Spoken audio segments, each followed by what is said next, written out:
அனைவருக்கும் வணக்கம். இன்றைக்கி நம்ம புக்கு ரிவ்யூவுக்கு எடுத்திருக்கிற புக்கு வந்து டாக்டர் ஜே.சி. குமரப்பாவின் வாழ்க்கை வரலாறு.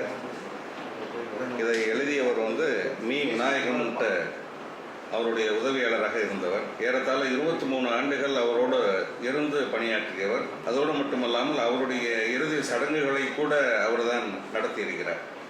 அந்த அளவுக்கு மிக நெருக்கமான தொடர்பை கொண்டவராக இருந்திருக்கிறார்.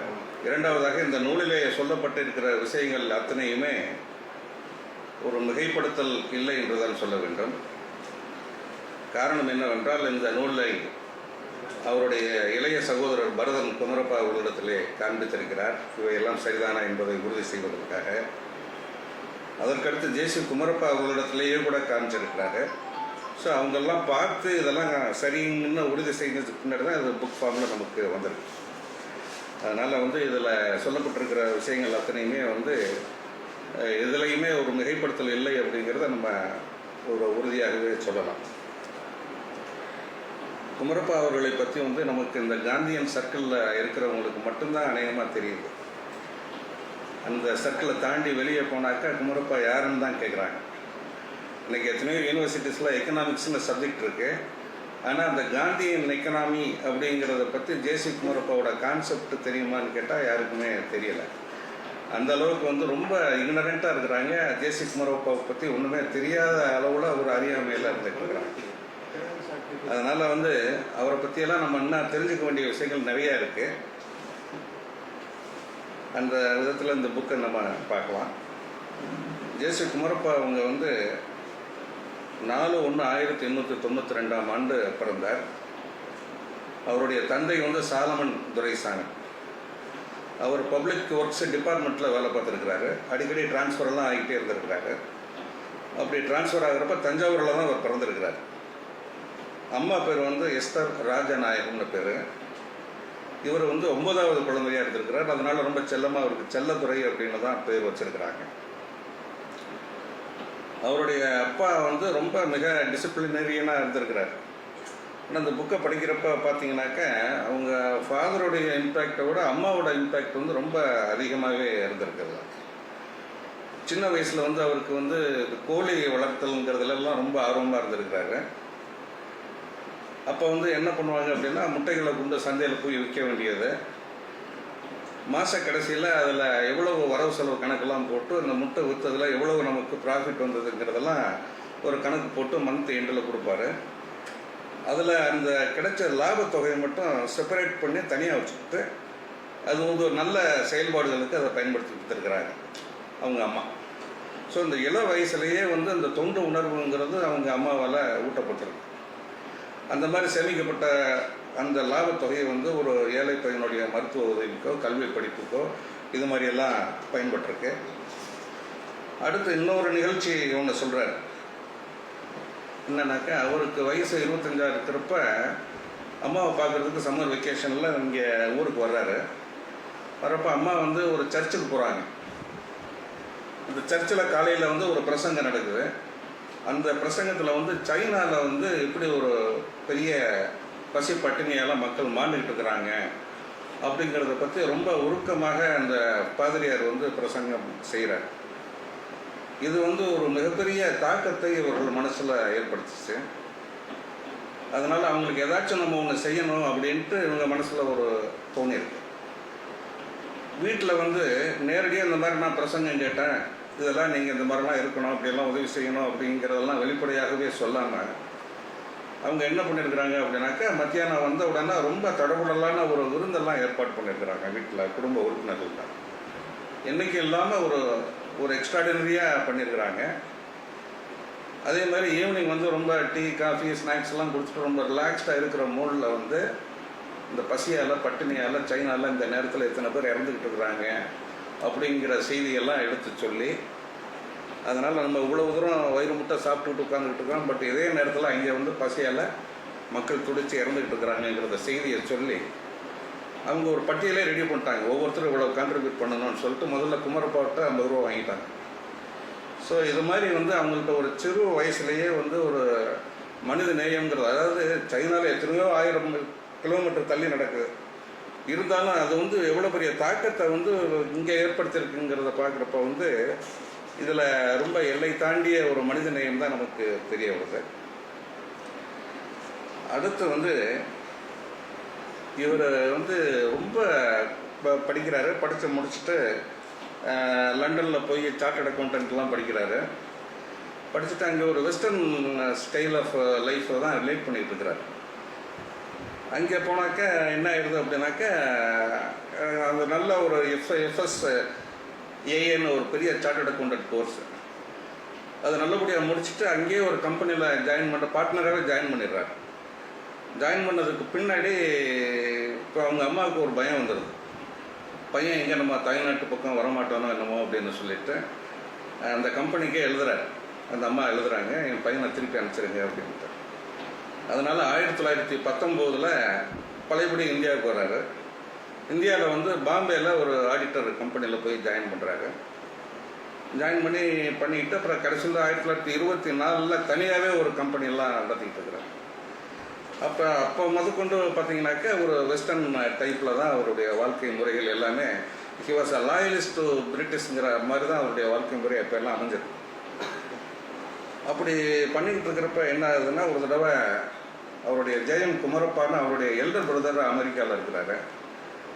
இடையில வந்து நான் இருக்கிறப்பயே அமெரிக்கா நீ வந்துட்டு போகணுங்கிற மாதிரி இன்வைட் பண்ணுறாரு. அப்போ இவர் வந்து அமெரிக்கா போகிறாரு. அமெரிக்கா போயிட்டு இவரால் சும்மா இருக்க முடியல, ஐடியலாக இருக்க முடியல. சும்மா போய் ஒரு டூரிஸ்ட் ஸ்பாட்டெல்லாம் பார்த்தோம் வந்தோங்கிற மாதிரிலாம் இருக்கக்கூடாதுங்கிறதுனால அங்கே சியாக்கோங்கிற ஒரு யூனிவர்சிட்டியில் பிஎஸ்சி பப்ளிக் அட்மினிஸ்ட்ரேஷனுங்கிற ஒரு கோர்ஸை படிக்கிறார். பிஸ்னஸ் அட்மினிஸ்ட்ரேஷனுங்கிற கோர்ஸை படிக்கிறார். அப்புறம் வந்து கொலம்பியாவில் எம்ஏ எக்கனாமிக்ஸ் படிக்கிறார். அப்புறம் இந்த மாதிரி படிச்சுக்கிட்டு இருக்கிறப்ப வந்து என்ன ஆச்சுனாக்கா, அவர் நம்ம இந்தியாவோட ரூரல் ஏரியாஸை பற்றி ஒய் பாவர்ட்டி இன் இந்தியாங்கிற தலைப்பில் அங்கே சிறு சிறு பிரசங்கங்கள்லாம் செய்கிறாரு. அங்கே பர்டிகுலராக ஒரு சர்ச்சில் அதை பற்றியெல்லாம் ஒரு சொற்பொழிவு ஆனது வந்து என்னாச்சுனாக்கா, நியூயார்க் டைம்ஸில் ஒரு ஆர்டிக்கலாக வந்திருக்கு. அப்போ அவருடைய ஆசிரியர் வந்து என்னடா நம்ம பையன் வந்து இவ்வளோ பெரிய இன்டலெக்சுவலாக இருந்திருக்கிறானே அப்படின்னு சொல்லிட்டு அவரை ரொம்ப என்கரேஜ் பண்ணி, நீங்கள் இது சம்மந்தமாக இதையே பேசிஸாக கொண்டு ஃபர்தராக நீங்கள் ரிசர்ச் நிறைய பண்ணணும் அப்படின்னு ஆரம்பிக்கிறாங்க.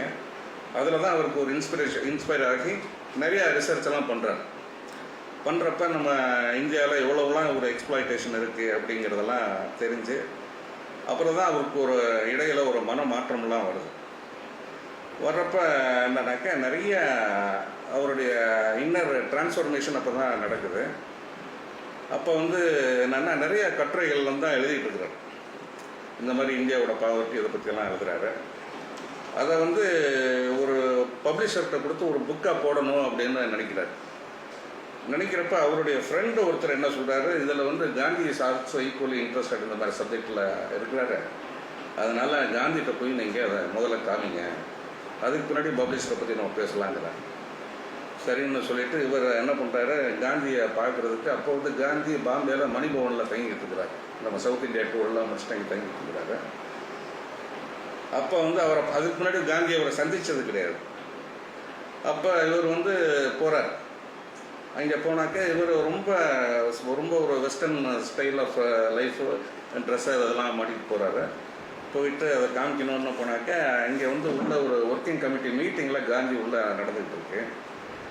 அப்போ வந்து ஒருத்தர் வெளியே வர்றார். அப்புறம் அவர் தனியாக அவர்கிட்ட இன்ட்ரோடியூஸ் பண்ணிக்கிறார். நான் அந்த மாதிரி குமரப்பான்னு பேர், காந்திகிட்ட இதெல்லாம் கொடுக்கணும், அவரை சந்திக்க முடியுமான்னு கேட்குறப்ப, இல்லை ஒரு காந்தி மீட்டிங்கில் இருக்கிறாரு, நான் கொடுங்க, நான் வேணா அவர்கிட்ட ஹேண்ட் ஓவர் பண்ணிடுறேன்னு சொல்கிறாரு. ஆனால் அவர் பதில் சொல்கிறது பார்த்தா, அவர் வந்தவரை பார்த்தா ஏதோ ஒரு சாதாரண ஆள் மாதிரி இருக்கிறார், ஏதோ ஒரு இந்த குடும்பத்தில் ஒரு வேலையாள் மாதிரி இருக்கிறார்கிட்ட நினச்சிட்டு இருக்கிறார். ஆனால் அவர் பேசுகிற இங்கிலீஷெல்லாம் பார்க்குறப்ப ஒரு சாதாரண ஆளுங்கிறத மட்டும் புரிஞ்சுக்கிட்டார். அப்புறம் தான் தெரிஞ்சது அவர் தான் பியாரிலாலுங்கிறது தெரியுது. பியாரிலால் அதை வாங்கிட்டு நீங்கள் போங்க, நான் அவர்கிட்ட ஹேண்ட் ஓவர் பண்ணிடுறேங்கிறாங்க. அவர் போனதுக்கு பின்னாடி காந்திகிட்ட அதை ஹேண்ட் ஓவர் பண்ணுறாரு.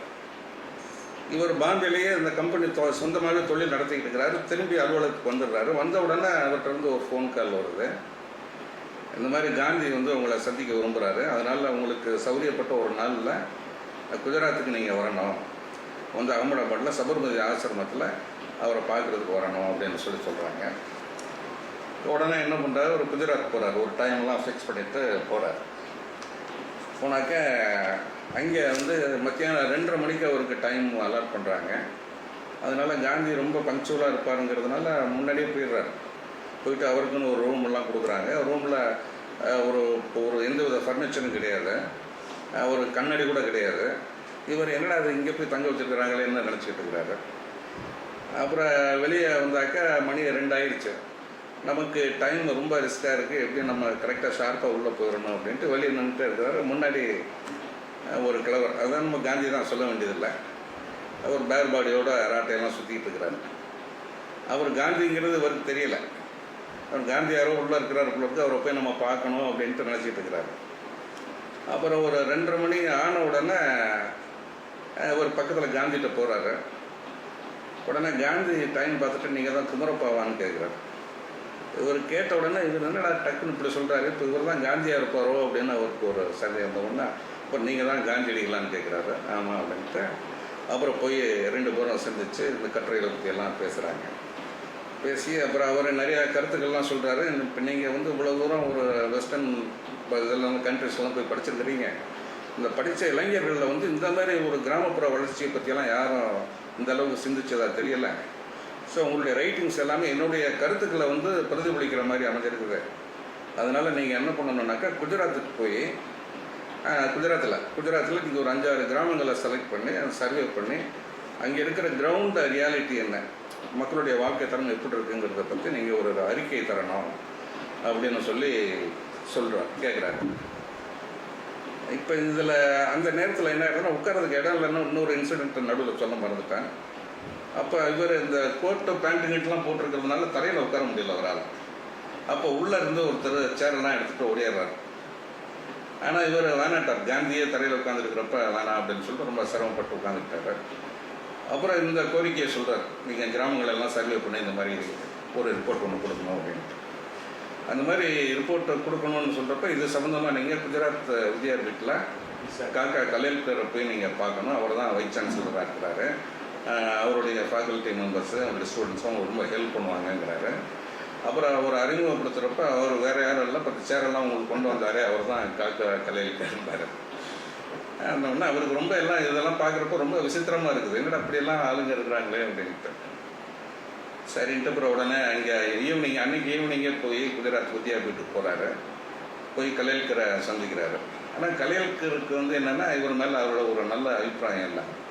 காந்தி ஒரு தவறான மனிதரை செலக்ட் பண்ணிட்டார் போல இருக்கு, இந்த ஒர்க்லாம் அவர் எப்படி பண்ணுவார், இவருடைய வே ஆஃப் ஸ்டைல்லாம் பார்க்குறப்ப இவர் இந்த ஒரு வேலைக்கு பொருத்தமான ஆள் இல்லை அப்படின்னு சொல்லிட்டு முடியாதுன்னு ஒரு உடனே சென்சிட்டிவான குமரப்பா அவங்க என்ன பண்ணிட்டாங்க, திருப்பி உடனே பாம்பேக்கே வந்துட்டு காந்திக்கு ஒரு கடிதம் போட்டார்.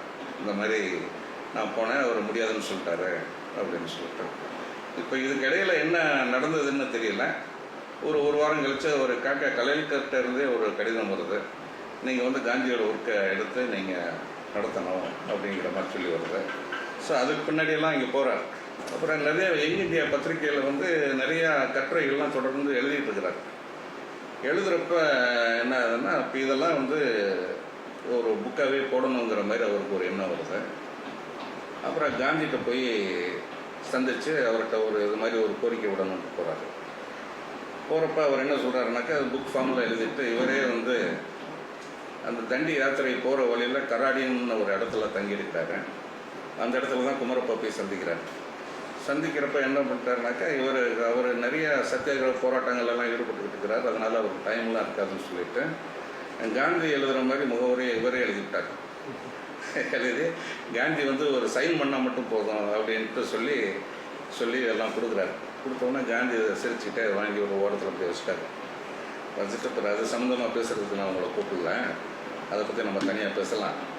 ரெண்டாவது வந்து ஒரு முன்னுரை காந்தி எழுதணும்னா அது காந்தியாக தான் எழுதணுமே தவிர குமரப்பா எழுதி நான் காந்தி கையெழுத்து போடக்கூடாது, அது சரியில்லை பாரு. அதையும் ரெக்கார்ட் பண்ணிவிட்டு அப்புறம் பின்னாடி அதுக்கு ஒரு முகவரை அவரே கைப்பட கொடுத்துட்டாருன்னு வைங்க. அது மாதிரி ஒரு இன்ட்ரெஸ்டிங் விவரமாக ஒரு இன்சிடென்ட்டு. அதுக்கு பின்னாடி ஒரு ஸ்டேஜில் வந்து என்னென்னா அந்த காந்தி என்ன சொல்கிறாருன்னா, நான் எந்த நேரம் வேணாலும் அரெஸ்ட் ஆகிடுவேன், அதுக்கடுத்து தேசாய் தான் அதில் எடிட்டராக இருப்பார், அதனால் அவருக்கு வந்து நீங்கள் ரொம்ப ஹெல்ப்ஃபுல்லாக இருக்கணும் அப்படிங்கிறாரு. சரின்ட்டு ஒத்துக்கிறாரு. இது நிலைமை என்ன ஆகிடுச்சுன்னா, தேசாய் முன்னாடி அரெஸ்ட் ஆகிடுறாரு. அதை தொடர்ந்து காந்தியும் அரெஸ்ட் ஆகி போயிடுறாரு. அப்போ இந்த யங் இந்தியா பத்திரிகையை நடத்த வேண்டிய முழு பொறுப்பும் வந்து இவர் தலையில் வந்துருச்சு. அதையும் எப்படியோ நடத்தி முடிச்சாருன்னு வைங்க. அப்படி பண்ணுறப்ப அவருக்கு என்னன்னா, நம்ம முழுக்க ஒரு காந்தியவாதியாக நம்ம மாறணும் அப்படின்னு சொல்லிட்டு பாம்பேயில் ஒரு கதர் கடைக்கெல்லாம் போகிறாரு. அந்த கதர் ஃபுல்லாக அந்த கதர் கோட்டு அவன்ட்டு வேஷ்டின்னா என்னன்னு கூட அவருக்கு தெரியல. கடையில் போய் வேஷ்டி இருந்துட்டு வேஷ்டிக்கு அளவு எடுத்துக்குங்கலாம் கேட்டிருக்கிறார். அப்புறம் அவங்களுக்கு ஆச்சரியமாக இருந்திருக்கு. அப்படியெல்லாம் கிடையாதுங்கன்னு சொல்லிவிட்டு அப்புறம் வேஷ்டியெல்லாம் வாங்கியிருக்கிறார். அப்புறம் அந்த பொத்தான்லாம் வந்து காந்தி படம் இருக்கிற பொத்தானாக செலக்ட் பண்ணி ரொம்ப ஒரு ஈடுபாடோட இது பண்ணி தன்னை முழுக்க வந்து ஒரு லைஃப் ஸ்டைலே ஒரு காந்தி ரொம்ப டிராஸ்டிக்காக மாறிட்டார். எப்படி முதல்ல வெஸ்டர்ன் ட்ரெஸ்ஸில் இருந்தாரோ அது கம்ப்ளீட்டாக மாறி இதுக்கு வந்துட்டார். அதுக்கடுத்து வந்து முதல்ல ஒரு சிறைவாசம்ங்கிறது பார்த்திங்கனாக்க சட்டப்பூர்வமான ராஜ துவேஷம் அப்படின்னு சொல்லிட்டு மக்களுக்கும் அரசாங்கத்துக்கும் இடையில் வந்து ஒரு துவேஷத்தை உண்டு பண்ணிட்டாங்க அப்படின்னு சொல்லி ஒரு அரெஸ்ட் பண்ணுறாங்க. அதில் ஒரு என்ன வாசகம் சொல்கிறாங்கன்னா, சட்டப்பூர்வமாக அமைக்கப்பட்ட இந்த அரசுக்கும் மக்களுக்கும் இடையில் துவேஷம் அப்படிங்கிற மாதிரி தான் குற்றச்சாட்டு. அப்போ இந்த சட்டப்பூர்வமான அமைந்துள்ள அரசுங்கிறத அவர் கண்டெஸ்ட் பண்ணுறார். சட்டப்பூர்வமான அரசுனா மக்களுடைய கன்சென்ட்டோடு அது இருக்கணும். இங்கே மக்கள் வந்து அவுட் ஆஃப் ஃபியர்னால அதை சொல்லாமல் இருக்கிறாங்களே தவிர மற்றபடி அவங்கள்ட்ட கன்சென்ட் எதுன்னு கிடையாது. அதனால் சட்டப்பூர்வமாக அமைந்த அரசுங்கிறது வந்து நான் அடிப்படையான ஒரு வாதத்தையே நான் வந்து எதிர்க்கிறேங்கிற மாதிரிலாம் சொல்லி இது பண்ணுறாரு. அதுக்கடுத்து வந்து பார்த்திங்கன்னா 2வது தடவை பழையபடி 1932 2வது தடவை நாசிக்கில் மத்திய சிறையில் திருப்பி அரெஸ்ட் ஆகி போகிறாரு. அரெஸ்ட் ஆகி 2 வருஷம் அதில் இப்போ ஜெயிலில் இருக்கிறார். 32 வந்து ஆரம்பத்தில் போய் உள்ளே போகிறாரு. 33 எண்டில் தான் வெளியே வர்றாரு. வெளியே வர்றப்போ பார்த்திங்கனாக்க அவருடைய சிறை ரூமெல்லாம் பார்த்திங்கன்னா வெறும் தரை தான். அதில் எந்த வித ஃபெசிலிட்டிஸும் கிடையாது. பார்த்திங்கன்னா அவருக்கு தங்குறதுக்கோ படிக்கிறதுக்கோ எதுவுமே. ஆனால் இவர் வந்து என்னென்னா இதில் என்ன ஒரு இதுனாக்கா ரொம்ப ஒரு லக்ஸூரியஸ் லைஃப்பை லீட் பண்ணவர். எவ்வளவுக்கு எவ்வளவு ஒரு தாழ்ந்த நிலையில் ஒரு கண்டிஷனில் ஒரு 2 வருஷம் அதில் சிறையில் கழிச்சிருக்காருன்னா அவருடைய மன வலிமைங்கிறத நம்ம நினச்சி பார்க்க வேண்டியதாக. அந்த அளவுக்கு ஒரு வில் பவரோடு இருந்திருக்கிறார். இப்போ உள்ள ஜெயிலுக்குள்ளே போகிறப்பயே அவருடைய கதர் ட்ரெஸ்ஸு அது இது வாங்கி எல்லாம் பெட்டிக்குள்ளே வச்சுட்டாங்க. சிறை அதிகாரி அலுவலகத்தில் இருக்குது. ரிலீஸ் ஆகிறப்ப அந்த பெட்டியை கொடுக்குறாங்க. அந்த பெட்டியில் பார்த்திங்கன்னா அது 2 வருஷமாக திறக்காமல் இருந்ததுனால என்ன ஆகுதுன்னா அது ரொம்ப நஞ்சு போய் கிழிஞ்சு போய் எலியெல்லாம் கொறித்து அந்த மாதிரி இருக்குது. அப்புறம் ரொம்ப ஹெல்த் கண்டிஷனும் ரொம்ப மோசமான நிலையில் இருக்குது. அதனால் அவர் உடனே ஹாஸ்பிட்டல் போகிறாங்க. ஹாஸ்பிட்டலுக்கு அந்த ட்ரெஸ்ஸையே தான் போட்டு போகிறாரு. அந்த கிழிஞ்சு போன ஓட்டையாக இருக்கிற அந்த ட்ரெஸ்ஸை தான் போட்டு ஹாஸ்பிட்டலுக்கே போகிறாங்க. அப்போ அங்கே இருக்கிறப்ப என்னதுன்னா அந்த பீகாரில் வந்து பூகம்ப நிவாரண நிதியெல்லாம் பண்ணிகிட்டு இருக்கிறார். ராஜேந்திர பிரசாத் தலைமையில் ரொம்ப வெகிமெண்ட்டாக ரொம்ப இதாக நடந்துகிட்ருக்கு. அப்போ ஜம்லால் பஜாஜை வந்து காந்தியை சொல்கிறாரு, நீங்கள் வந்து ஃபைனான்சியல் மேட்டர்ஸ்லாம் நீங்கள் கவனிச்சுக்கணும், அவருக்கு ராஜேந்திர பிரசாத்துக்கு உதவியாக நீங்கள் இருக்கணுங்கிறாங்க. அப்போ பஜாஜ் என்ன சொல்கிறாரு, எனக்கு குமரப்பாவோட அசிஸ்டன்ஸ் இருந்தால் தான் நான் பண்ணுவேன், என்னால் தனியாலாம் பண்ண முடியாது அப்படின்னோடனே அப்புறம் காந்தி வந்து ஒரு போங்கங்கிறாரு. ராஜேந்திர பிரசாத்திட்ட இருந்தும் ஒரு டெலிகிராம் வருது. அதனால வேறு வழி இல்லாமல் கொஞ்ச நாள் ஹாஸ்பிட்டலில் இருந்துட்டு அப்படியே போகிறார். அதே ட்ரெஸ்ஸோட ஒரு 4-5 நாள் முடிச்சுட்டு அப்படியே கிளம்பி போயிட்டார். இதுக்கடையில் வந்து பூகம்ப நிதின்ட்டு நிறையா ஓரளவு கலெக்ஷன்ஸ்லாம் பண்ணியிருக்கிறாங்க. இன் கைண்டு பொருள் இன் டேர்ம்ஸ் ஆஃப் மணி இது மாதிரிலாம் பண்ணியிருக்கிறாங்க. அதில் ஒரு 19 லட்ச ரூபா வந்து ஆல்ரெடி கலெக்ட் பண்ணி ரெடியாக வச்சுருக்குறாங்க. இப்போ இவர் போனவுடனே அவர் கையில் கொடுத்து அதை வந்து ஒரு பேங்க் அக்கௌண்ட்லாம் ஓப்பன் பண்ணி அதில் வந்து நம்ம பணத்தை ரெமிட் பண்ணணும் அப்படின்னு சொல்லி அதுக்கான செக்கை வந்து ஒரு கையில் கொடுக்குறாங்க. இவர் வந்து பேங்க்குக்கு போகிறார். இதே வேறு ஆல்டர்னேட்டிவாக ட்ரெஸ் இல்லை, இந்த கிழிஞ்சு போன ட்ரெஸ்ஸு இது மாதிரி போட்டுக்கிட்டு தான் ஏதோ ஒரு இது மாதிரி போகிறார். போனாக்கா அங்கே இருக்கிற பேங்க்கு இந்த வாட்ச்மேன் கூட உள்ளே விடலை. பேங்க் ஏஜெண்ட்டை பார்க்கணுன்னா இவர் இதுக்கு போய் பார்க்க போகிறாரு அப்படின்ட்டு வெளியே நிப்பாட்டிட்டாங்க. கொஞ்ச நேரம் வெயிட் பண்ணுங்கன்ட்டாங்க. அப்புறம் கொஞ்ச நேரம் வெயிட் பண்ணி பார்க்குறாரு. அப்புறம் தன்னுடைய ஒரு விசிட்டிங் கார்டு எதுவும் வச்சுருக்கிறாரு.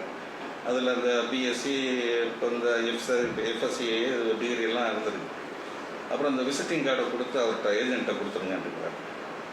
சரின்னு ஒரு விசிட்டிங் கார்டையும் கொண்டு ஏஜென்ட்டோட பேங்க், அப்புறம் பேங்க் மேனேஜருங்கிறதுக்கு பேங்க் ஏஜென்ட்டுன்னு பேர் கொடுத்துருப்போம், அதை கொடுத்துருந்துருக்குறாங்க. அவர் வாங்கி டேபிளில் வச்சுட்டு அவரை கூப்பிடவே இல்லை. அப்புறம் இவரே வாலண்டரியாக உள்ளே போயிட்டார். உள்ளே போய் நின்றுக்கிட்டே இருக்கிறாரு.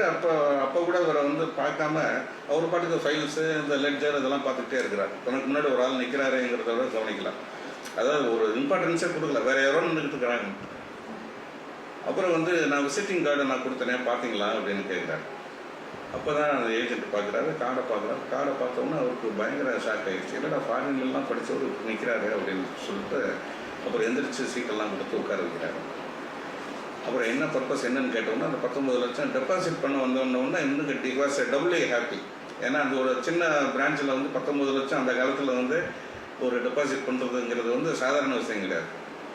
இது பண்ணோன்னா அப்புறம் அவர் ரொம்ப உபசரித்து அவருக்கு ரொம்ப ஆச்சரியமாக இருந்தது. இவ்வளோ தூரம் படித்தவர் வச்சவர் ஒரு பைசா கூட சம்பளம்னு வாங்கிக்காமல் பொது தொண்டுக்காக தன்னை டெடிகேட் பண்ணிட்டு இப்படிலாம் வந்திருக்கிறாரு அப்படின்னு சொல்லிட்டு அவரே ஒரு வாசல் வர வந்து திருப்பி அனுப்புகிறாங்க.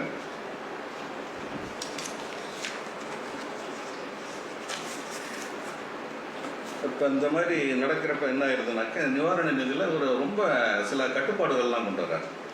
ஏன்னா இது வந்து பொதுமக்கள் தொகை, இது ஒவ்வொரு பைசாவையும் வந்து ரொம்ப ஜுடிஷியஸாக நம்ம யூஸ் பண்ணணும் அப்படின்னு சொல்லிட்டு, ஒரு தொண்டர் அப்படின்னாக்க ஒரு 3 நாளுக்கு மேலே ஒரு ஆளுடைய உணவு செலவு நமக்கு இருக்கக்கூடாது அப்படின்னு இவரே ஒரு செல்ஃபாக ரெகுலேட் பண்ணிக்கிட்டு ஒரு ஹாஸ்டல் மாதிரியெல்லாம் வச்சுக்கிட்டு அந்த ஹாஸ்டலில் தான் இவரும் சாப்பிடுவார். அந்த 3 நாள் ரெகுலேஷனுங்கிறது இவருக்கும் அப்ளை ஆகும்.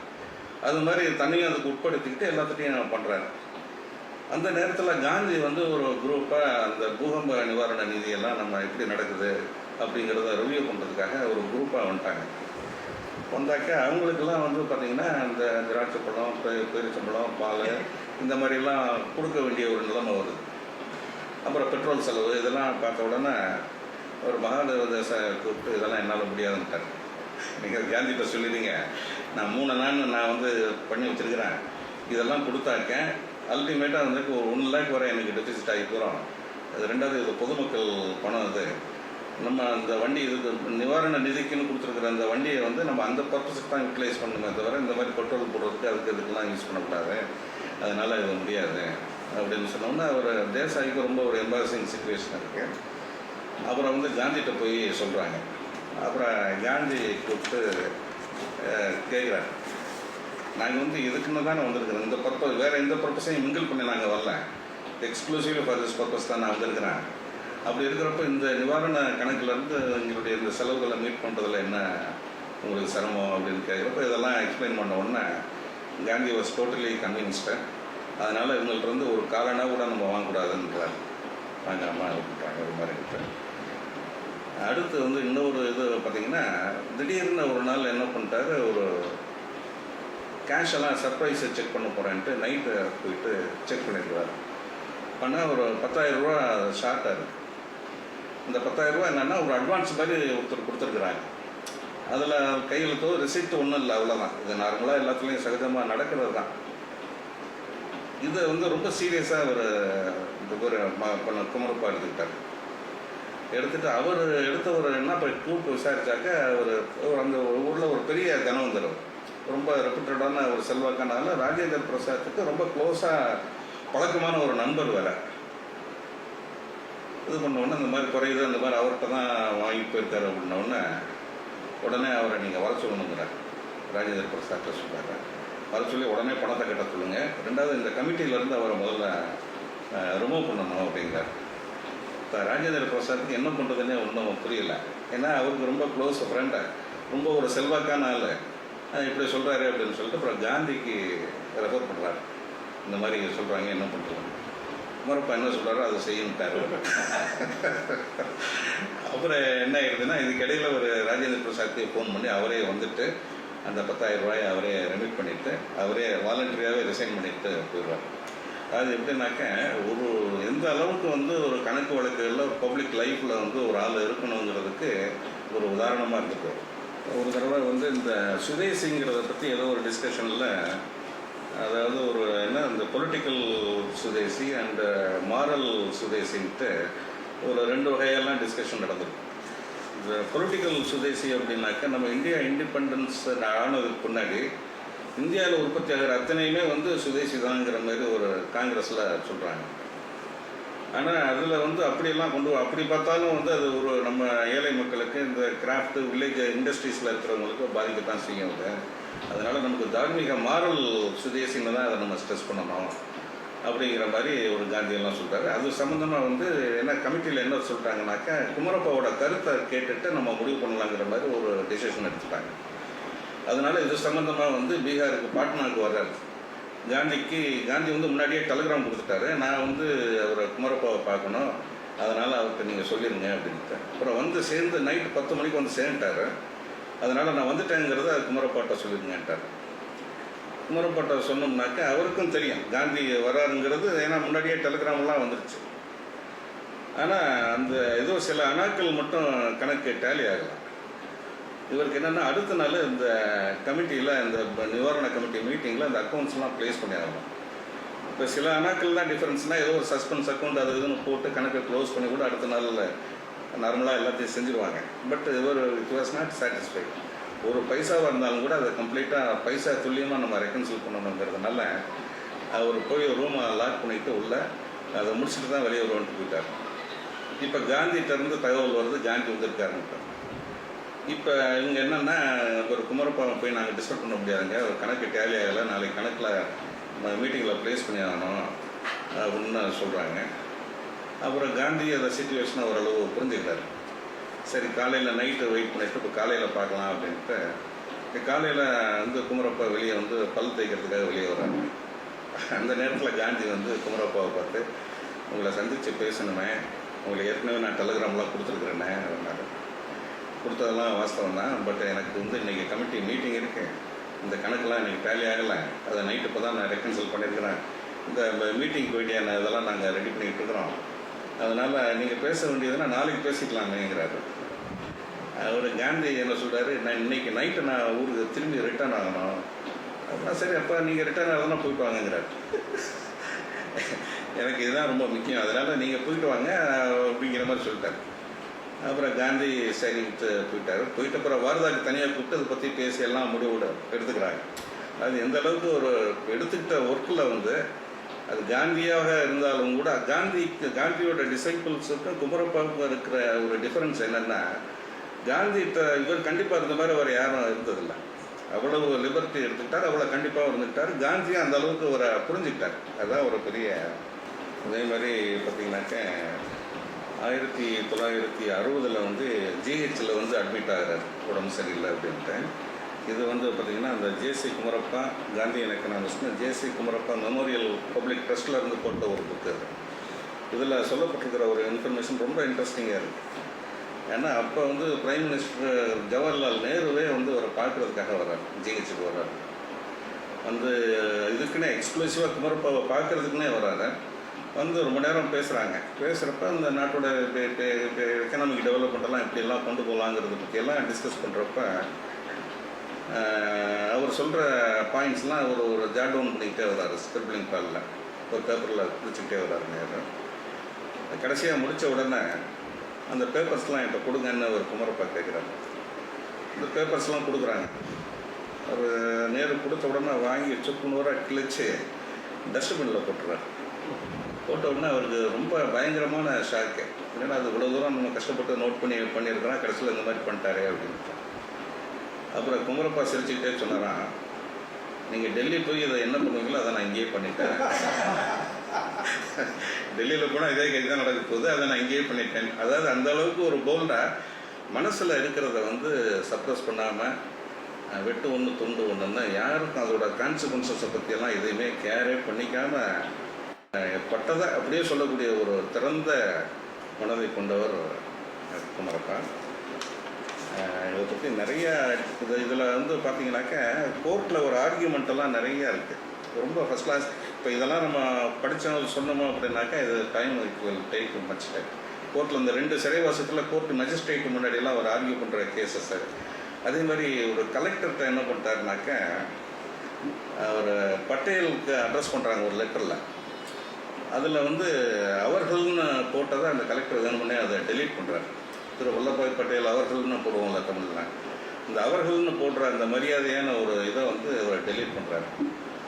வேறு ஏதோ ஒரு சந்தர்ப்பத்தில் அந்த கலெக்டரை மீட் பண்ணுறப்ப பேசிட்டு இந்த சப்ஜெக்டை ஒரு ஓப்பன் பண்ணுறாங்க. ஏன் அவர்கள்ங்கிறத நீங்கள் எப்படி நீங்கள் டெலிட் பண்ணலாம்?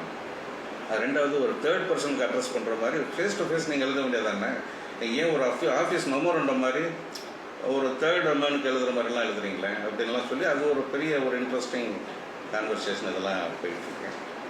அதனால் ஒரு வந்து பார்த்திங்கனாக்கா குமரப்பாவோட ஏதோ கிட்டத்தட்ட ஒரு நாவல் படிக்கிற மாதிரி இருக்குது. அதனால் அது நிறைய எனக்கு இது வந்து இந்த மாதிரி ப்ரெசென்ட் பண்ணுறதுங்கிறதெல்லாம் ஏதாவது ஒரு மைடன் அட்டம்ப்ட்.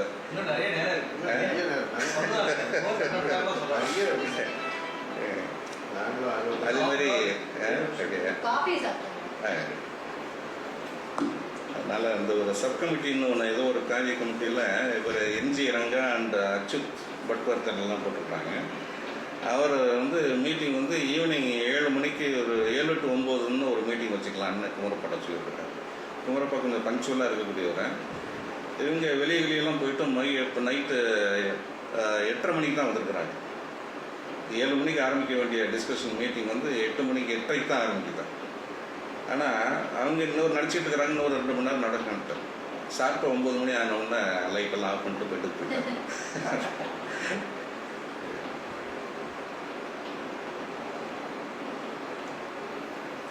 ஆனால் இதெல்லாம் வந்து திருப்பி ரீபப்ளிஷ் பண்ணால் நல்லாயிருக்கும். சர்வதேய இலக்கிய பண்ண ஏன்னா நிறைய பேர்த்துக்கு இதை பற்றியெல்லாம் தெரியல. ரெண்டாவது கிட்டத்தட்ட ஒரு நாவல் படிக்கிற மாதிரி இருக்குது. இதெல்லாம் இப்படியெல்லாம் நடந்திருக்குமா அப்படிங்கிறது வந்து நமக்கு சந்தேகமாக இருக்கும். ஆனால் அது நடந்திருக்குங்கிறது என்னென்னா விநாயகன் சொல்கிறதுனால நம்ம நம்பித்தான் ஆகணும். அதே மாதிரி இந்த நிவாரண கமிட்டி அக்கௌண்ட்ஸில் வந்து மத்திய பிரதேஷ் இதில் லெஜிஸ்லேச்சரில் நிறையா இதெல்லாம் கேட்குறாங்க. யார் ராஜேந்திர பிரசாத்திட்ட வந்து நிறைய கிராஸ் கொஸ்டின்லாம் கேட்குறாங்க. ஏதோ ஒரு இது நடந்துச்சு அப்படிங்கிற மாதிரிலாம் கேட்குறாங்க. அப்போ அவர் கூட இருந்த ஒருத்தர் என்ன பண்ணிட்டாரு, குமரப்பாவோட ரிப்போர்ட்டை தூக்கி மேலே வச்சுட்டு நீங்கள் கேட்குற அத்தனை சந்தேகமும் இதில் நீங்கள் பார்த்துக்கலாங்கிற மாதிரி சொல்கிறாரு. பின்னாடி வந்து ராஜேந்திர பிரசாத்தோட சுயசரிதையில் வந்து என்னை காப்பாற்றினவர் குமரப்பான்னு அவர் எழுதுறாரு.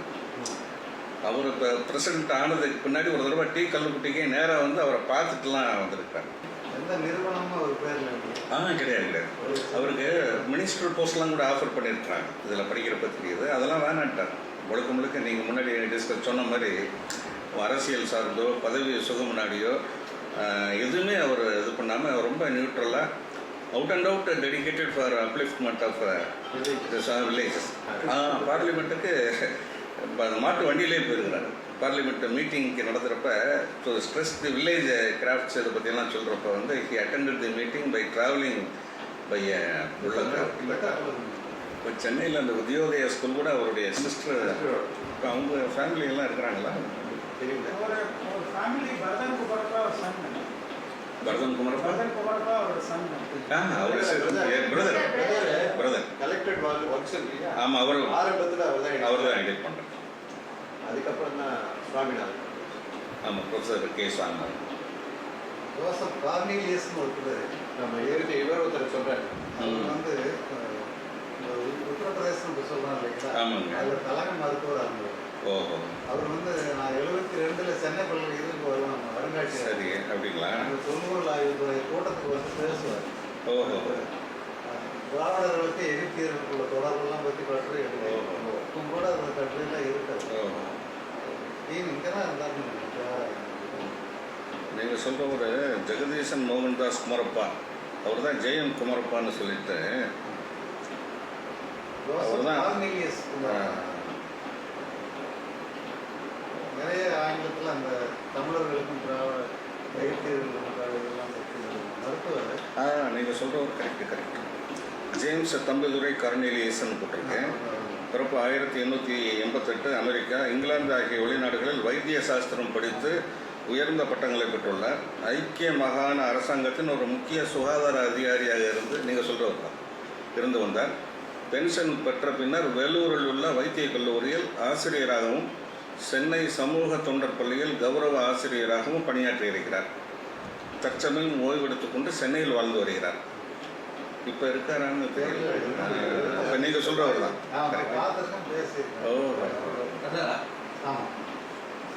அதான் ஒரு இடத்துல சொல்கிறார் பாருங்க, இந்த பொருளாதாரத்தை பற்றியெல்லாம் சொல்கிறப்ப இந்த கமர்ஷியலாக மைண்டெல்லாம் எப்படி போகுதுங்கிறத சொல்கிறார். இந்த மனிதனின் சடலத்திற்கு விலை கிடைக்கிறது என்றாலும் முதலாளி வர்க்கம் அது வியாபாரத்தில் ஈடுபட தயாராகிவிடும். அது டெட் பாடிக்கு இது பண்ணால் கூட அது கூட இதற்கு மனசாட்சி என்பதே கிடையாது அப்படிங்கிறாரு.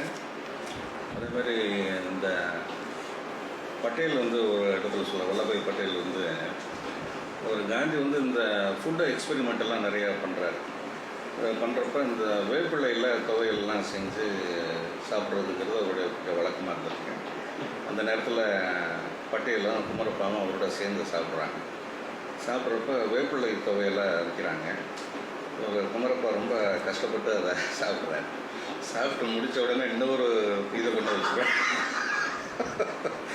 வச்சுட்டு அப்போ பட்டேல் என்ன சொல்கிறாருனாக்கா, குமரப்பா பார்த்தீர்களா, பாபு முதலில் ஆட்டுப்பாலை சாப்பிட ஆரம்பித்தார், இப்பொழுது வர வர ஆட்டின் உணவையே உட்கொள்ள முன் வந்து விட்டார் அப்படின்னு சொல்லிட்டு அவர் சொல்கிறார்.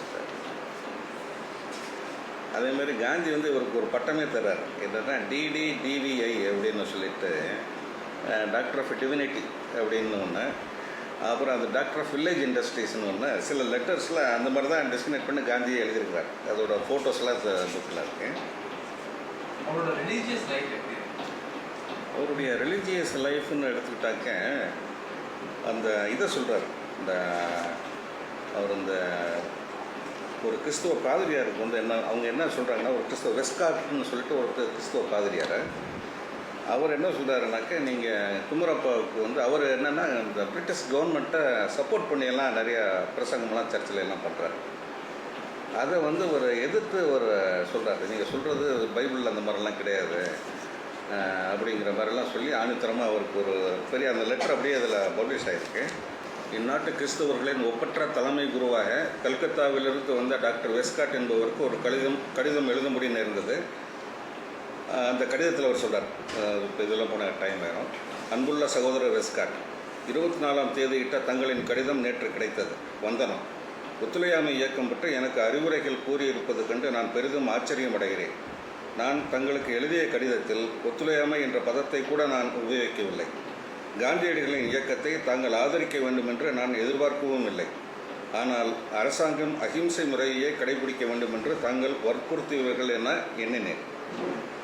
எக்கட்சி சார்பில் இருக்கும் கிறிஸ்துவனும் எதிரியை எவ்வளவு பலமாக கண்டிப்பவனாக இருந்த போதிலும் சமமான ஆயுதங்களை கொண்டு போரிட வேண்டும் என்ற வாதத்தை ஒத்துக்கொள்வான் என்று அவ்வாறு எழுதினேன். இந்நாட்டு ஐரோப்பிய மதகுரு இதற்கு ஒப்பமாட்டார் என்ற சந்தேகம் என் மனதில் எழவே இல்லை. காந்தியடிகளை முக்கிய தலைவராக கொண்ட சத்தியாகிரக வீரர்களை எதிர்த்து இவ்வரசாங்கம் புரிந்து வரும் சொல்லன்னா கொடுமைகளை எந்த நல்லறிவுடையவனும் சகிக்க மாட்டான் என்றால், அகிம்சையே உருக்கொண்டது போல் அவதரித்த பகவான் இயேசுவின் மத பிரச்சாரர்கள் இதை வேடிக்கை பார்த்து கொண்டிருப்பார்களா? இவ் அநியாயங்களையும் கொடுமைகளையும் எதிர்த்து ஒரு வார்த்தை கூட சொல்லாமல் தாங்கள் வாய்மூடி மௌனியாக விலகி நிற்பதை நான் புரிந்து கொள்ளவே முடியவில்லை. தங்களின் அலட்சிய மனப்பான்மை குருநாதர் இயேசுவையே உதாசீனம் செய்ய பீட்டரின் பாவத்தை விட கோரமானது என்றே கருத வேண்டும். முரட்டு சீடனுக்கு விதிக்கப்பட்ட தண்டனையை காட்டிலும் அதிகமான தண்டனையை மேற்கொள்வதே இதற்கு மாற்று. என் கடிதத்தின் அடுத்த பாராவில் இன்றைய அரசாங்க சிக்கல்களை பற்றி நான் விவரிக்கவில்லை. அகிம்சை முறையை கொண்டு எல்லா விதமான சிக்கல்களுக்கும் மாற்று காண்பது எங்கனம் என்பதையே விவரித்திருந்தேன். இப்பாரா முழுவதையும் கவனியாது விட்டிருக்கிறீர்கள். தாங்கள் அகிம்சா மார்க்கத்தை கடைபிடிக்கும் அளவிற்கு இயேசுநாதரை ஏற்கவில்லை என்பது இதன் மூலம் விளங்குகிறது. மத பிரச்சாரத்திற்காக மிஷனரியைச் சேர்ந்தவர்களும் இதர கிறிஸ்தவர்களும் தங்களை முதற்கண் ஆங்கிலேயர்கள் என்றும் இரண்டாம் பட்சமாக சௌகரியப்படும் பொழுது தங்களை கிறிஸ்தவர்கள் என்றும் பாகுபாடு செய்து கொள்கிறார்கள். நான் இதை வெளிப்படையாகவே சொல்வதற்கு மன்னிக்கவும். சென்ற மகாயுத்த காலத்தில் பக்தி பிரச்சாரத்திற்கான மேடைகள் யாவும் சண்டைக்கு சிப்பாய்களை திரட்டும் மேடைகளாக விளங்கவில்லையா? குறுகிய மனப்பான்மைக்கு எடுத்துக்காட்டாக விளங்கும் கடவுள் அரசனை காப்பாராக என்ற பாடல் ஒவ்வொரு கோயில் பிரார்த்தனை கூட்டத்தில் முடிவிலும் பாடப்பட்டதை தாங்கள் மறந்திருக்க மாட்டீர்கள். இயேசுநாதரின் போதனைகளை சின்னாபின்னம் செய்து அவரவர்களின் மனப்பான்மைக்கு தகுந்த அர்த்தங்களை கற்பித்து கொண்டு கிறிஸ்துவ தலைவர்கள் மக்கள் மனதை குழப்பி வருகிறார்கள். இது ஒரு பெரிய குற்றச்சாட்டு தான். ஆனால் இக்குற்றச்சாட்டுக்கு தாங்களும் இலக்கானவர் என்பதை கீழே விவரிக்க விரும்புகிறேன். சுய அறிவுடனேயே இக்குற்றங்கள் செய்யப்படுகின்றனவா என்பது எனக்கு தெரியாது. நம் சூழ்நிலை ஹிம்சையை ஆதாரமாக கொண்டது. அதில் வளர்ந்த அத்தலைவர்கள் இயேசுநாதர் செய்த உபதேசங்களின் உண்மையான உள்ளர்த்தத்தை நன்கு உணர்ந்திருக்கிறார்களா என்பது சந்தேகம். அஹிம்சையில் அதிக பற்றுதல் கொண்ட இந்நாடு செடி கொடிகளையும் வணங்குகிறது. இத்தேசத்தில் அறிந்தோ அறியாமலோ செய்யப்படும் பல்வேறு அக்கிரம மக்களுக்காக இயேசுநாதரே அவர்களை மன்னிக்கட்டும். அவதார புருஷர் என்பவர் அரசனாக இருப்பார் என்று பாமர மக்கள் கருதி வந்தனர். தங்களை காப்பாற்றக்கூடிய ஒருவரை அவர்கள் தேடி வந்தனர். அன்று இயேசுநாதர் மாபெரும் மக்களின் கூட்டத்திற்கு அனாயாசமாக உணவிட்ட அற்புதத்தை கண்டதும் அவரே அரசர் என்று கருத தலைப்பட்டனர்.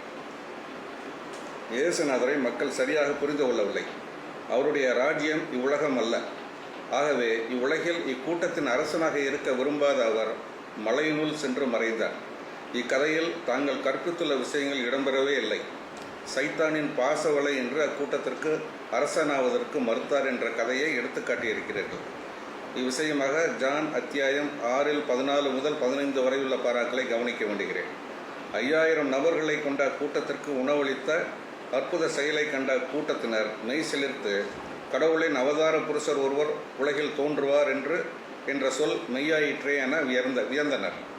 தன்னை பிடித்து அவர்களின் அரசனாக செய்து கொள்வார்கள் என்று உணர்ந்த இயேசுநாதர் உடனே தனிமையாக மலையிலும் மறைந்தார். தேசத்தின் ஒப்பற்ற குருவான தங்களை என் போன்ற தனிநபர்கள் அணுகுவது சிந்திக்க வேண்டிய விஷயம். ஆனால் தாங்கள் கிளப்பியுள்ள ஒத்துழையாமை இயக்கம் பற்றிய வாதங்களுக்கு புதிய ஏற்பாட்டின் அடிப்படையை கொண்டு பதிலளிக்க கடமைப்பட்டிருக்கிறேன். மத நூல்களில் உள்ள கதைகளையும் கோட்பாடுகளையும் இவ்வாறு அரைகுறையாகவும் தன் வாதத்திற்கு தகுந்த முறையிலும் திரித்து தங்களை போன்ற ஒப்பற்ற மதகுரு எழுதியிருப்பது கண்டு திடுக்கிட்டேன். மக்களின் கூட்டம் ஒன்று இயேசுநாதரை சூழ்ந்து கொண்டு அவரை தங்கள் அரசனாக செய்து ரோமர்களின் ஆட்சியிலிருந்து விடுதலை பெறலாம் என்று நினைத்தது. ரோமரின் தேசத்தின் சரித்திரம் போன்ற கற்பனைகள் இதில் இல்லை. இதில் பாச வலையை பற்றியோ அதை எதிர்ப்பது பற்றியோ ஒன்றுமில்லை. ஸ்கிரைப்ஸ், பாரிசி போன்ற யோவான் தேச சட்ட அதிகாரிகளை மதித்து நடக்க வேண்டும் என்று இயேசுநாதர் தன் சீடர்களுக்கு உத்தரவிட்டதாகவும் சொல்கிறீர்கள். அதாவது இந்நாட்டை ஆண்டு வரும் ஆங்கிலேயர்களை தாங்கள் அந்த ஸ்கிரைப்ஸ், பாரிசி போன்ற அதிகாரிகளுக்கு சமணமானவர்களாக கருதியிருக்கிறீர்கள். இவ்விஷயத்தில் தங்களின் கருத்தை பூரணமாக ஒப்புக்கொள்கிறேன். ஆனால் இக்கதையின் ஒரு பாகத்தை மட்டுமே தாங்கள் எடுத்து சொல்லியிருக்கிறீர்கள். இது இயேசுநாதரின் போதனையை திரித்து கூறுவதாகும். இதை நான் முற்றிலும் எதிர்க்கிறேன். ஸ்கிரைப்ஸ், பாரிசி என்ற அவர்கள் மோசஸின் ஸ்தானத்தில் உட்காருகிறார்கள். ஆகவே அவர்கள் உத்தரவிடுவது யாவும் ஒப்புக்கொள்ளப்பட வேண்டியதே என்று சொல்லியிருக்கிறார். மோசஸின் சட்டத்திட்டங்கள் கடவுளால் அருளப்பட்டன என்பதே யகூதிகளின் உறுதியான நம்பிக்கை. ஆகவே அச்சட்டத்திட்டங்களை அனுசரித்த உத்தரவுகள் கீழ்ப்படிய வேண்டியவையே. ஆனால் கண்மூடித்தனமான எல்லா உத்தரவுகளுக்குமே கீழ்ப்படிய வேண்டும் என்று அதில் கூறப்படவில்லை என்பதை அவ்வித்தியாயத்தின் பின்பாகத்தில் காணலாம். ஸ்கிரைப்ஸ், பாரிசிகளின் மோசஸின் இந்த சட்டத்திட்டங்களை சிதைத்து தங்களின் சுயநலத்தை பேணுகின்றனர் என்று அவர்களை வன்மையாக கண்டித்திருப்பதை கவனியுங்கள். விதவைகளின் வீட்டை அபகரித்துக் கொள்கிறார்கள் என்று சொல்லப்பட்டிருக்கிறது. அந்த அத்தியாயத்தின் பின்பாகத்து ஒவ்வொரு அடியின் ஆரம்பத்திலும் ஸ்கிரைப்ஸ், பாரிசுகளான மோசக்காரர்களே உங்களுக்கு நாசம் விளையட்டும், குருட்டு வழிகாட்டிகளே, மதிகட்ட குருடர்களே உங்களுக்கு நாசம் விளையட்டும் என்றெல்லாம் சொல்லியிருப்பதை கவனிக்கவில்லையா? கடைசி அடியிலும் நச்சுப்பாம்புகளே, பாம்பு கூட்டங்களே, நரகத்தின் கோர துன்பங்களில் நின்று நீங்கள் தப்ப முடியுமா என்று இருக்கிறதே. இவ்வாறு இயேசுநாதரால் வன்மையாக கண்டிக்கப்பட்ட அவர்களையே தற்கால ஆங்கில அரசுக்கு ஈடாக்கி இருக்கிறீர்கள். ஸ்கிரைப்ஸ், பாரிசுகளின் வஞ்சத்திலின்று தப்புங்கள் என்று அவர் அடிக்கடி மக்களுக்கு அறிவுறுத்தினார். கண்மூடித்தனமாக அவர்களின் உத்தரவுக்கு கீழ்ப்படிய சொல்லவே இல்லை. கடவுளரால் அருளப்பட்ட சட்டத்திட்டங்களையே கடைபிடிக்க சொல்லி வந்தார். மத்தேயு 5வது அத்தியாயத்தில் முன்காலத்தில் இவ்வாறு சொல்லப்பட்டிருப்பதாக அவர்கள் சொன்னதை கேட்டீர்கள். இப்போது நான் சொல்லுகிறேன் என்பதை கவனியுங்கள். அதாவது 21வது செயலில் ஸ்கிரைப்ஸ், பாரிசுகளின் ஒழுக்கங்களுக்கு அப்பாற்பட்ட நல்லொழுக்கமுடையவர்களாக இல்லாவிடில் நீங்கள் சொர்க்க வாழ்க்கையை அடைய முடியாது. ஸ்கிரைப்ஸ், பாரிசுகளின் கண்மூடித்தனமாக அனுசரித்து போனால் அவர்களை விட மேலானவர்களாக ஆக முடியாது. உன் உடலை மாய்ப்பவர்களிடம் பயம் கொள்ளாதே. அவர்களினால் உன் ஆத்மாவை மாய்க்க முடியாது. ஆனால் உன் உடலையும் ஆத்மாவையும் சேர்த்து நரகத்தில் மாய்க்கவல்ல ஈசனுக்கு நீ என்றும் பயப்பட வேண்டும் என்றெல்லாம் சொல்லியிருக்கிறார். இவை இயேசுவின் போதனைகள். அவருடைய சாதனைகளையும் பார்ப்போம். அவர்களின் கட்டுப்பாடற்ற சமூக விரோதமான உத்தரவுகளையும் இவர் ஆதரித்தாரா? மார்க்கின் 3வது அத்தியாயத்தின் மட்டும் தாங்கள் கவனத்தை கொண்டு வருகிறேன். இயேசுநாதரின் ஒத்துழையாமை மனப்பான்மையை இது நன்கு விளக்குகிறது. காய்ச்சிய எண்ணெயை கையில் முக்கி மனிதனை தண்டிப்பது என்னும் கொடூர சட்டத்தை இவர் எதிர்க்கிறார். சுருங்க சொல்லும் இடத்தே அரசாங்கத்து ஒப்பு வரி, மதுபான வரி இவை யாவும் மக்களுக்கு பிடிக்கவில்லை. வரம்பு மீறிய சட்டத்திட்டங்கள் என்று அவற்றை மீறுகிறார்கள். இதன் மூலம் அவர்களின் உடலுக்கு இன்னல் பல ஏற்படும் என்று அறிந்தும் இப்போராட்டத்தில் இறங்கி இருக்கின்றனர். முன்னர் இயேசுநாதரை ஒழித்துவிட வேண்டும் என்று ஹிரோடியஸ் சதி ஆலோசனை நடந்தது போல இன்று இயேசுவின் அவதாரமான காந்தியடிகளை எவ்வாறு ஒழிப்பது என்று இங்கிலாந்தில் சதி நடக்கிறது. இயேசு இயேசு என்ற ஜெபமாலையை உருட்டி கொண்டிருப்பவன் இயேசுவுக்கு நெருங்கியவனாக மாட்டான். அன்னாரின் அருள்மொழிகளை அனுசரித்து உலகத்தை ஊகிக்க முயல்பவனே அவருக்கு சொந்தமான தாய், தகப்பன், சகோதரன், சகோதரி. காந்தியடிகளே ஒன்றுமே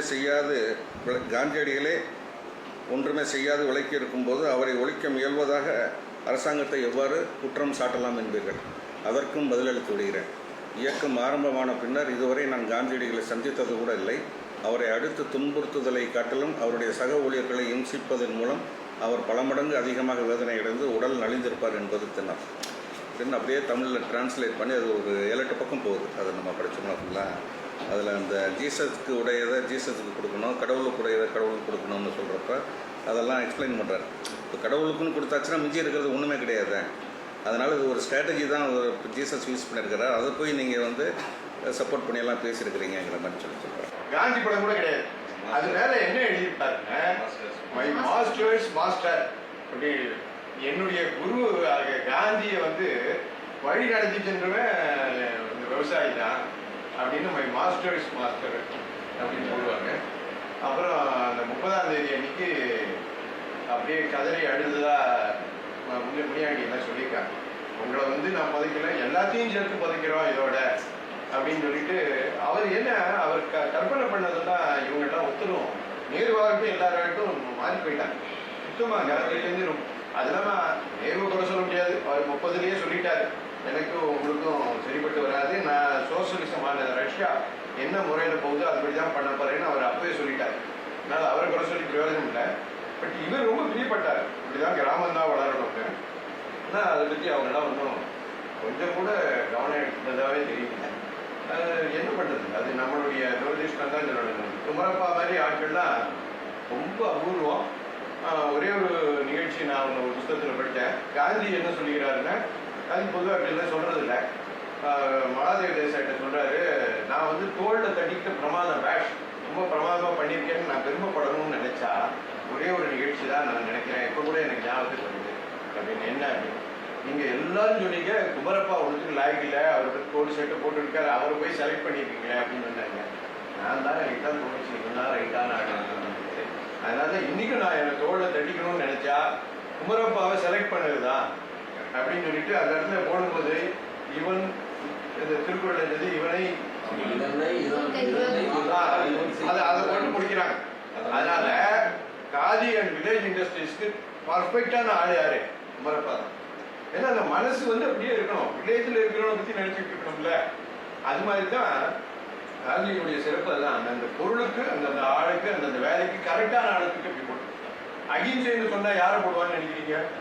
வன்முறையே தன்னுடைய உடல் ஃபுல்லா வச்சு உள்ளத்து ஃபுல்லா வச்சிருந்த காணத்தூர் கபாருக்கான தீர்ப்பு நம்பவே முடியாது. அதெல்லாம் நல்லா எனக்கு பர்சனலா பிடிச்ச 2 பேர் இவங்க 2 பேர் தான், காணத்தூர் கபாருக்காலும் குமரப்பாவும். நான் முதல்ல காந்தி பற்றி பேச ஆரம்பிக்கல, குமரப்பாவை பற்றி தான் பேச ஆரம்பித்தேன். நான் அண்ணாமலையும் பேசும்போது குமரப்பாவை பற்றி தான் முதல்ல ஆரம்பித்தேன். இன்னைக்கும் அதை இவன் புத்தகம் இருக்க, நீங்கள் எல்லாரும் படிக்கணும், தயவுசெய்து படிங்க. ரொம்ப அப்படியே ஒழுக்கமாக இருக்கும். இவ்வளவு உள்ளமா அற்புதமான மனிதர்கள் நம்மகிட்ட இருந்தாங்க அப்படின்னு. அந்த தூயதான கிறிஸ்துவ குடும்பங்கிறது அவரை பார்த்தா தெரியும். அத்தனையும் இப்படி ஒரு புனிதமான வாழ்க்கை அவங்க அம்மா அட்டெண்டெல்லாம் காந்தியே சொல்கிறாரு. அதே மாதிரி இன்னொரு இன்சிடெண்ட் என்னென்னா, கல்லுப்பட்டியில் அவர் இருக்கிறப்ப நெஹ்ருவோட கொள்கைகள்லாம் ரொம்ப அப்போஸ் பண்ணீங்க.